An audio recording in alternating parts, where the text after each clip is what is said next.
Howdy! Ando here from Happy Life Martial Arts.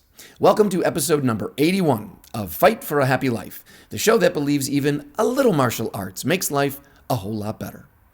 Today, things are going to get ugly. Are you feeling brave? Today, I want to take a walk in the jungle. Here's the thing. I got an email the other day from a martial artist named Becky. Hey, Becky, shout out to you. Thanks for writing.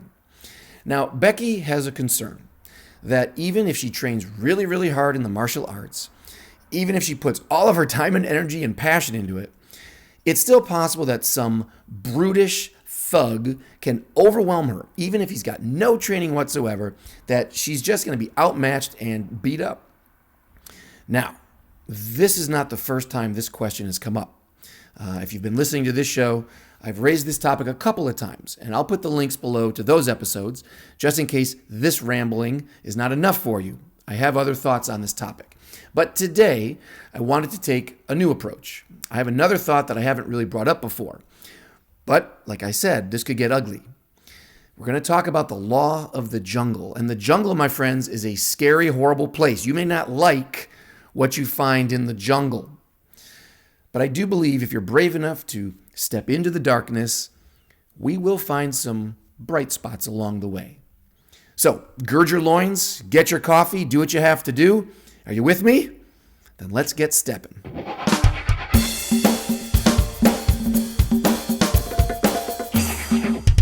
Okay, are you ready? Here's the situation. You are alone, and you are attacked by someone a head taller, 50 pounds heavier.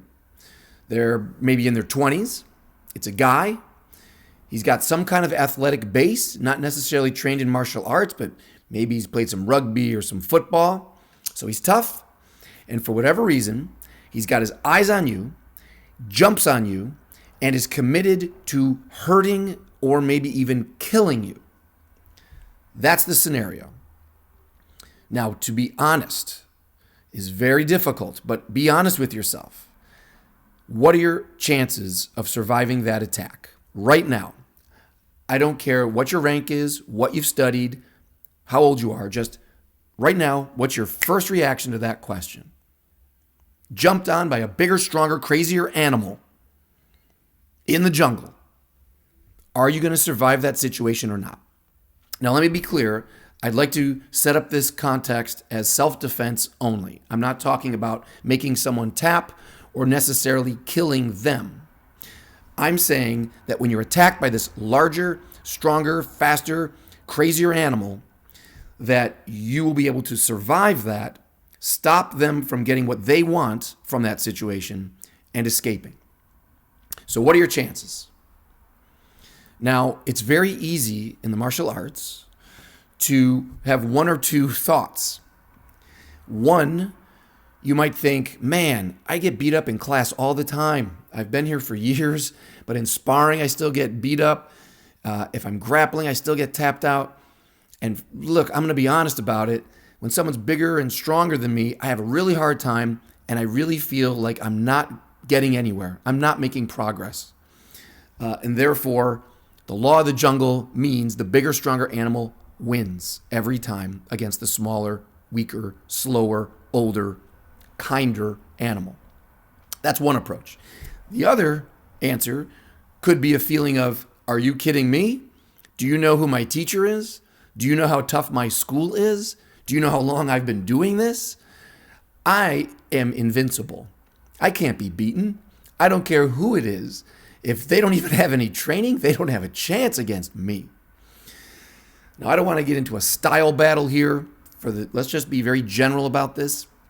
Let's presume that any kind of training that we're talking about, if that's your feeling that you are invincible, is pretty honest. You have good feedback. You're making contact with people. You're feeling pressure and weight and experiencing failure. So best case scenario for combative training.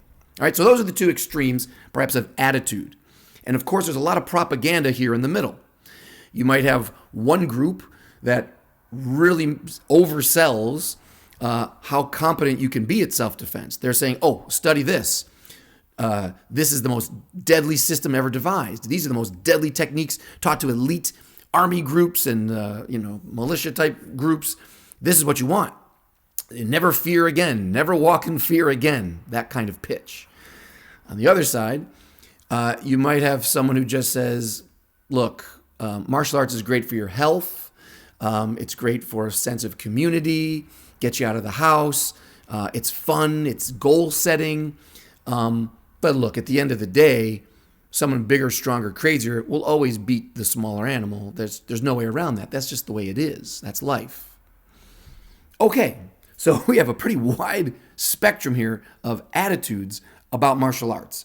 Either what you believe on your own or what someone is trying to sell you their belief system. Where is the truth? Well, I happen to have the truth. Well, my version of the truth today, at least. Check back with me in a year. But today, I really want to make sure that you see that there is a spectrum. On the one hand, you always have a puncher's chance. You know that phrase, a puncher's chance. If you put any two fighters together, there's always a chance that the one who is the underdog, just in their panic, in their sheer desperation of just throwing fists or feet around, can make a hit on a vital spot of some kind, the temple or the neck or the groin, and hurt the bigger, stronger, trained animal. That's a puncher's chance. Just no training whatsoever, go wild, throw something up there, and it might just work. So let's say that's 1 out of 100 times. On the other extreme of the spectrum, you have this concept that the bigger, stronger animal always wins. There is no chance for you. No, there is no chance. Bigger, stronger animal always wins. I think we have to be honest about where we fall in somewhere on that spectrum. I don't believe you never have a chance, and I don't believe that you always can win. That's the honest truth about the law of the jungle. You always have a chance to survive. Always. But that same rule applies against you. So that's the double-edged sword.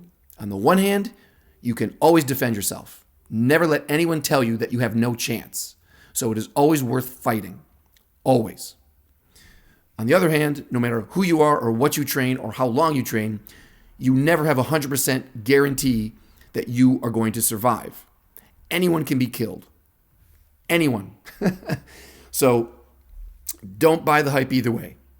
You always have a chance. You never have a chance of always winning. Okay, so for the sake of this discussion, let's set up a scenario where you can fight someone in a self-defense context, okay, who's 50 pounds heavier than you, a head taller than you, athletic, crazy, and committed. And like a video game, you're going to get a reset. Let's say you fight that animal 100 times, okay? Do the first fight, first scenario, and then we're going to clear that one off. Let's start off fresh again. You do it a second time. So this is how I want you to think about it. How many times out of 100 could you defend yourself against that bigger, stronger animal in the jungle? Let's start from the bottom. I don't believe in a zero chance. I believe you always have at least one chance out of 100 to defend yourself. That's no training, no preparation, just blind desperation. Even if all you can do is bite and you're in a wheelchair and you have one arm, if they come close enough to touch you, you can touch them. Maybe you could bite their nose. There's always one chance you could deter a bigger, stronger animal from hurting you. Now let's say, okay, you've thought about self-defense a little bit. And you thought about, well, if I can only bite, where would I bite? Or if I can use my hands, where would I put my hands? Oh, I guess the eyes, the throat, the groin. Okay. Now let's just say you have that basic understanding of targeting. You've thought about it. And at least that much you've prepared yourself for the idea of fighting off a bad guy, a bigger bad guy. I would say right off the bat, your odds have improved. Your chances improved from 1 out of 100. Let's double it. Let's say now 2 times out of 100, because instead of just wildly flailing, you're at least looking for eyes, groin, or throat. Let's just limit it to those. So that's kind of exciting. A little bit of knowledge and a little bit of mental preparation might double your chances. That's the positive. On the other side, that's only 2 out of 100 times maybe that you get it to work. Okay, so let's step up another level. Let's say now you also buy a heavy bag. Let's say you maybe shadow box a little bit once in a while. So very limited training, but you start figuring out how to use your body as a weapon. You start looking at your knuckles a little differently. You start squeezing your hands and bring a little of awareness into how strong they can be if you're gripping something. Maybe you do a couple of knee strikes into your hands once in a while. Maybe you just twist your elbows a little bit before you take a shower. So let's just say you start bringing in some awareness of your body as a weapon, and you combine that with a little bit of thinking about where you would hit a bad guy. Now I would say, once again, your odds on that spectrum have improved. And let's just, to make math easy, let's double it. So let's say with no training whatsoever, you had 1 out of 100 chances. 1 chance out of 100. And then you doubled it. And now I'll give you 3 or 4 times out of 100. If you have some knowledge of how to use your body, a little bit, some knowledge of targeting, in the jungle, bigger, stronger animal attacks you, let's say 3 or 4, I'll give you 4 times out of 100. You could deter them from hurting you, make them leave you alone. So this is exciting, right? You've doubled your chances and then double them again. And I don't think it took a lot of training to do that. You see where I'm going here, right? We're just slowly working our way across the spectrum from 1 out of 100 chances to 2 or 3 or 4. Ultimately, that's what this whole game is. Martial arts training, I mean. It's about increasing your odds, increasing your percentage of successes of survival. So now the bigger questions start coming into play. How much are you training? How much are you willing to train? What are you training? How are you training? How much money are you willing to invest? Which teachers are you willing to travel and to meet with? What kind of injuries are you willing to sustain? We've got a million variables now to play with. But let's make things simple for now. Let's continue down the spectrum. Let's say you decide, you know what? I want to take Krav Maga for a weekend seminar. Okay? Or let's say, hey, my buddy does BJJ. Maybe once a month, I can convince him or her to roll around the living room and just practice a couple of scenarios with an actual person. Great. Now, that kind of thing, I think, again, is going to start moving that needle. Maybe now instead of 3 or 4 times out of 100, maybe get to 5 or 6. Maybe not doubling yet. A weekend seminar, a little bit of rolling around with someone. I'm not going to double your percentage yet. But you moved it up a little bit. Great. Now let's make the commitment. You enjoy rolling around. You enjoy that little bit of experimentation. It was a good seminar. So you commit 6 months. Let's say you say, I'm going to take BJJ for 6 months. I'm going to go and roll in Krav Maga for 6 months. Okay. Let's say that's 6 months. Now I'm going to scooch up a little bit, officially to 6 or 7 out of 100. Let's say you continue that into a year, 2 years, 3 years, 4 years, 5 years. Okay. Now maybe we're getting somewhere. Not too far. But let's say after 5 years of training in a martial art that, again, just to make things simple, let's say it's a good program with a good teacher and it's giving you some good feedback on your skills. Here's the bad news. I'm very proud of you for committing to all of that training, by the way. But my feeling is that, well, maybe still 10 times out of 100 that you'll be able to defend yourself successfully against someone bigger, stronger, crazier, and committed. That doesn't make me happy to tell you that. I'm just kind of going from my experience which may be different from yours or anyone else's. But I would say, yeah, if you're 5 years into a pretty solid program, you're still at quite a disadvantage if that person who played some football, who's 50 pounds, I mean, that's a big, strong animal coming at you. And if you disagree with that, and that's okay, we were just talking about this. If your first reaction, though, is, oh, that's crazy, come on, 5 years of training against someone bigger and strong, oh, come on, I could definitely do better than 10 times out of 100. Well, maybe you can.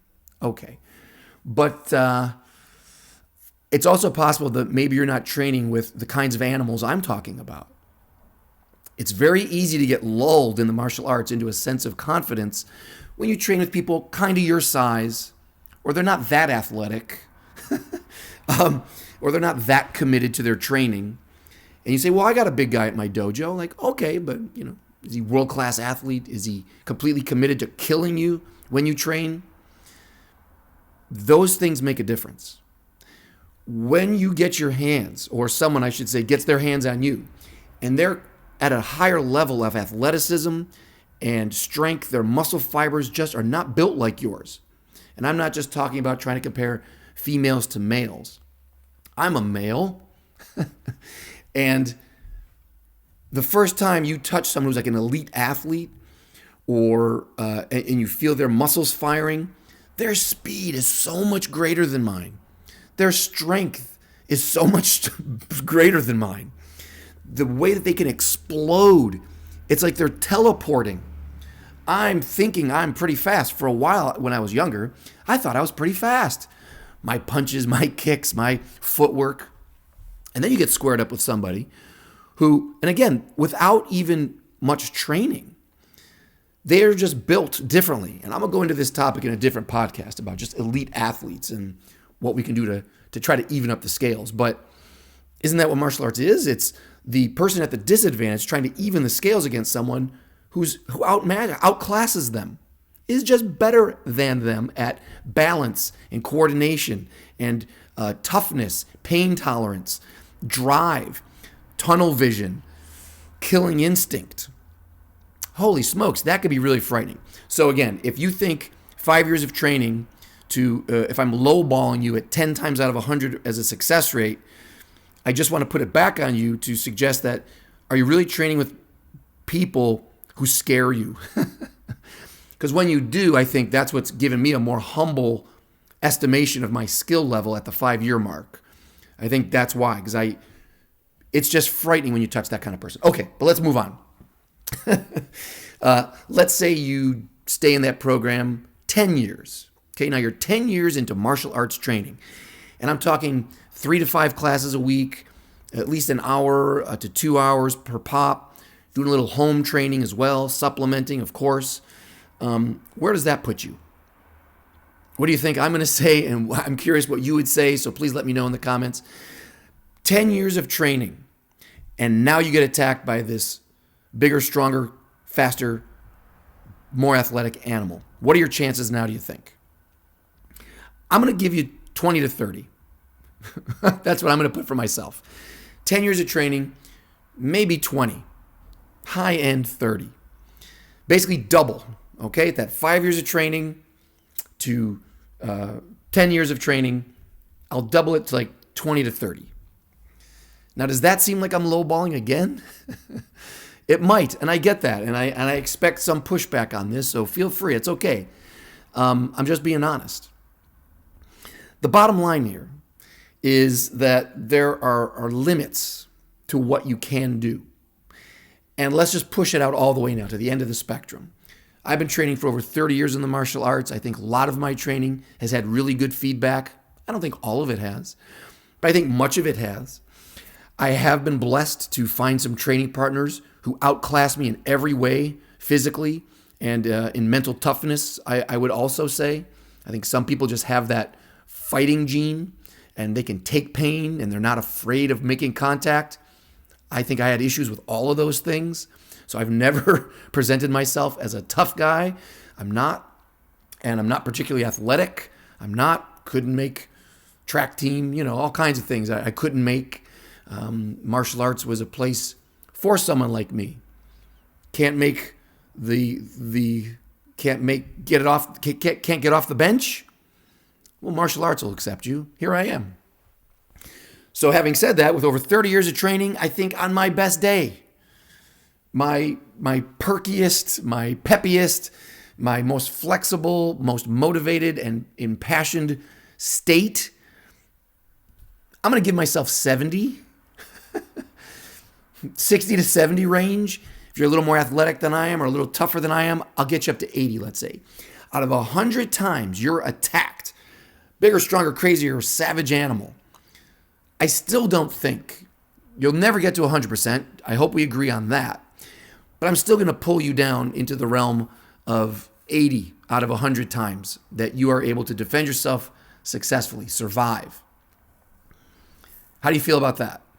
I told you this was going to get ugly today. That would be probably the most ugly part of this. Even if you find a great teacher, you find a great style, you find great training partners, my feeling is that even with decades of study, you're still going to hit a limit. And by the way, if you've been training for 30 years or more, there's another factor to consider: age. So even if you're knocking it out of the park and you're a freak and you're an 80 to 90%, okay? You're not me. You're better than me. You've trained more and genetically you're just ahead of me. Great. I'm still not going to give you 100%. No way. But let's say you get to 90 out of 100 times, you can defend yourself successfully against someone bigger and stronger. Okay? But now you're getting older. And all of that hard training, which you did, is really starting to catch up with you. All right? Your shoulder does not work the way it used to. Your knees, you cannot zig and zag the way you used to. Your cardio, your muscle tone, things are dropping. Your body is now starting to get ready for the great sleep, the big sleep. The great dirt nap is coming. Mother Nature is the only one who can kick your butt 100% of the time, right? So now when you factor in age and limited capabilities, all of that hard work and all of that training, you're going to start sliding down on the other side, right? The other side of the hill. You're going to go downhill now. So maybe at your peak of skills, you're at 80, 90 times out of 100, but now you're 60 years old. Now where are you? Where are you now? Please be honest with yourself or project yourself into the future. However great you think you are now, put it out there. When you're 60, 70 years old, how much of that have you held on to? How much of the type of training that you have done can you still do? Or are you sitting on the side? Are you retired? Are you talking a lot about what you used to be able to do and now you can't do as much? Now your percentages start coming down again. And now let's say you're infirm. Let's say you are in a wheelchair or on a cane or a walker. You've had some operations. You've had a heart attack. You've got parts of your body that aren't original. Okay, so here we are. Maybe now you're back down to 40 times out of 100 at 60 years old. Maybe now you're 65 years old and you're at 20 times out of 100 with your skills. And now we're backsliding. Again, the good news is you still always have that puncher's chance. You still always have a chance to survive. But the ugly truth, the law of the jungle is that bigger, crazier, stronger, younger animal always has an advantage. They always have their puncher's chance plus the advantages of weight and size and speed and explosiveness and commitment and taking it up to a killing level before you are if you're a kinder animal. We cannot push those things aside. That is the honest truth about all martial arts training. That's the way it is. It'll never get you to 100%. And at some point, it's going to come boomeranging back down towards 1 out of 100. That's the way it is. So am I saying give up on martial arts training? Certainly not. Certainly not. I'm training more now than ever. And I'll be turning 50 very shortly. So this is the choice now that you have to make. And everybody has to make. Is your training worth it? Either the training that you're doing now or the training that you're signing up for in the future? You have two choices, two answers to that question, okay? On the one side, no, it's not worth it. It's simply not worth it. If you tell me that just by talking about martial arts a little bit and thinking about it, I double my chances from 1 to 2, and with a couple of weekend seminars here and there and a little bit of extra thinking about exercise with a heavy bag, I can go from 2 to 4. You know what? That's all the time and money and effort I'm willing to invest, and I'm happy with that. I'm a little bit better off than the guy next to me, but I'm not going to put myself up for all that time and money and driving and training and injuries. It's not worth it to me. I'm just going to stay right there. Not worth it. And if you tell me 5 years of some martial art only gets me up to, eight to something like that, okay. You tell me 10 years of training gets me to 10 or at best 20 out of 100. It's just not worth it. No problem. That doesn't offend me at all. Make your choice, because don't forget, the time that you invest in martial arts training is time away from your family. It's time away from traveling. It's time away from everything else that you might enjoy in life. Gardening, cooking, painting, hula hooping. I don't know. But there is a trade-off. So it may not be worth it to you. Maybe it was worth it to you when you were younger. Maybe now that you're older, not so much. Because you already know that there's a limit to what you got out of it, and it's only sliding off now. You might say that's enough. I get it. No hard feelings on that. On the other side, you might answer it is worth it, because martial arts is more than just self-defense. Martial arts might be your gym membership. That might be how you stay in shape, keep your heart in good shape, your cardiovascular system, your circulation, your muscle tone, your focus, your clarity, your mood. There are so many benefits from just exercise in general. The camaraderie of getting to a social club where you can spar and roll with other people and meet other people. That might be your gymnasium. That might be your social club. That might be your therapy session. There are so many benefits to just getting up and training in a martial arts program of any kind that you may say it's absolutely worth it. Okay, maybe on the self-defense side, it only takes me so far, but on the improvement of my life side of it, it's so vast. Of course I'm going to keep training, and I'll train till the day I die. Can you guess which side of this question I'm on? I'm training for life, because I'm training for a happy life. I'm not just training to defend myself against wild animals. That's part of it. It's always has been. But I get so many other benefits out of martial arts training. I'm never going to stop. So that's my choice. What about you? How are you training right now? Are you getting what you want out of it? I ask you that question all the time. Do you see yourself continuing to train? If so, are you under this impression that your self-defense skills will always keep improving and will never backslide? Because I would say, here is my honest opinion, if you tell me that self-defense is the only reason that you're training in martial arts, if that's it, if you already have social needs met and physical fitness needs met someplace, and you have your therapy and your spirituality training someplace else, and you really are just coming to a martial arts class because you worry about being attacked, then I would say buy a gun, carry a knife, get a tool. That's what they're for. Train with those tools responsibly. Don't think that that's just an automatic given that you can use those well either. But the amount of time it's going to take you to train to use a tool of some kind, pepper spray, knife, gun, bat, stick, is so much less than trying to use your hands and go through all of the empty hand combat training of a normal martial arts program. It's so much simpler that way. And you'll have so much of your life back. You won't spend tens of thousands of dollars on schooling. You will not spend hours and hours in your car driving to and from class. You'll save on laundry detergent. My God, I do a lot of wash. You're going to save on injuries and surgeries, most likely. It's just inevitable, part of the path. and you'll have more time to spend with your family and all those other things you love to do in life. So I represent Happy Life Martial Arts. And as a person who believes in building a happy life, if you're only worried about self-defense, I think looking into a weapon is a great idea. That's not me. I'm on the other side. Martial arts is part of how I've built a happy life on all fronts in all categories. So I'm going to keep going. That's what I'm doing. I also believe in weapons, though. So on that side of it, if you're going to walk through this jungle, as we all are, I think I'm going to train for all of the benefits that martial arts provides.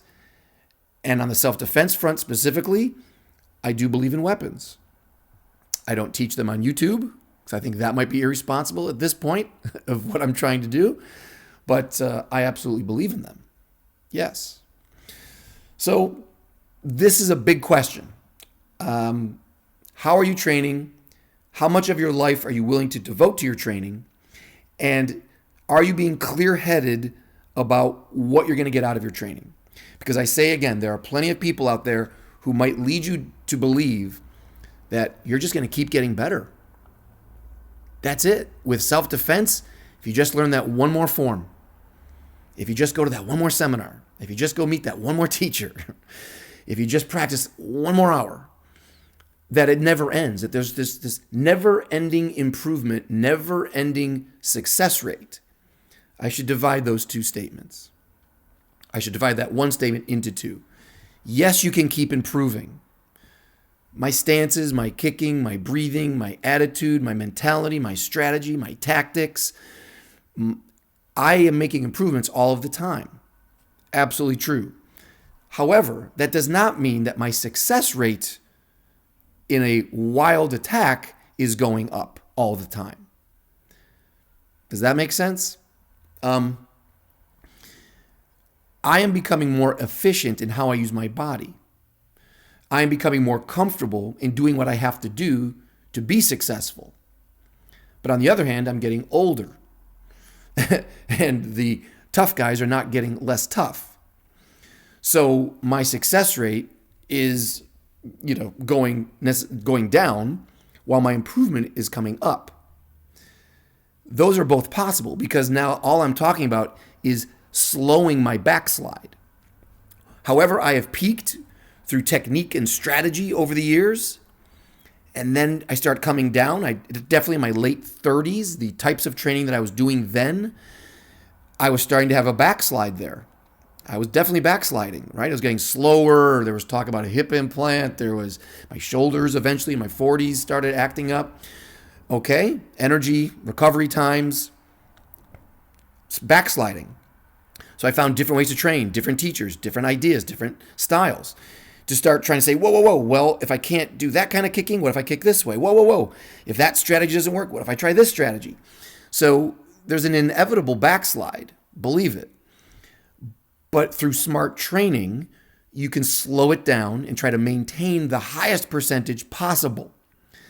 That's what this is all about. When you're young and you're a beginner, it's very exciting because you're still recovering and you're learning, and very quickly your success rate is doubling in not much time and not much effort. You're doubling all the time, right? That first year of training is thrilling because you're so far ahead of where you were. If you're 6 months into whatever kind of training you do, compare yourself to 6 months ago, that's incredibly inspiring and exciting. Take it out 2 years. You've been training 2 years and you look back to where you were and where you are now, incredibly exciting. But if you were training for 10 years and you look back to 8 years, not as exciting. If you've been training for 30 years and you look back to where you were at 25 years, not so thrilling. Don't get me wrong. I am still thrilled with my little improvements. But looking over on the graph of success rate, not so thrilling. I wouldn't keep training if I wasn't getting results. Don't get me wrong. But I'm very clear-headed, very honest with myself. about where I stand in the jungle and where the threats are and what I can do about those threats. Threats all around. Did you hear that siren? So all I'm trying to share today is that you should be just as clear-headed as I am. If that means going to test yourself a little bit more and seek out harder training sessions, then do that at least a couple of times. Don't wait to be surprised by the fact that all of the training you've been doing wasn't exactly gauged for the type of wild animal that I'm talking about. Okay? If you're only training with rabbits, you won't believe what you start doing when a tiger jumps out. It ain't the same. So make sure your training is providing you with honest feedback. If it is, I think if you come back and listen to this episode 5 years out, 10 years out, you're going to say, oh yeah, maybe he was right about that. I hope this all makes sense. I hope it's not too dire. The martial arts, I still believe, is the greatest path to a happy life ever devised by humankind. I don't think there is any activity that will pay you back more than the time, money, and energy you spend in the martial arts. Believe that. But if we're just talking about self-defense, there is definitely a limit to what you can achieve. As long as you're clear-headed about that and you prepare for that, then I don't want you to be afraid of the jungle. Please don't forget, and this is important, you were born in this jungle. You live in this jungle. You will die in this jungle. You are a force of influence in this jungle, just like every other animal.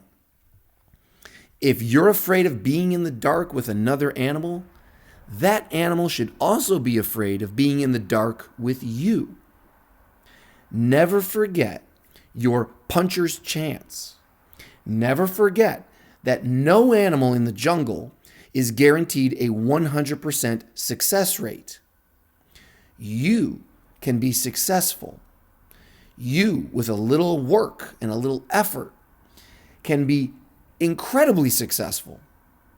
Just don't get crazy and think you can't be killed or you can't be hurt, because it is still a jungle, and jungle law rules.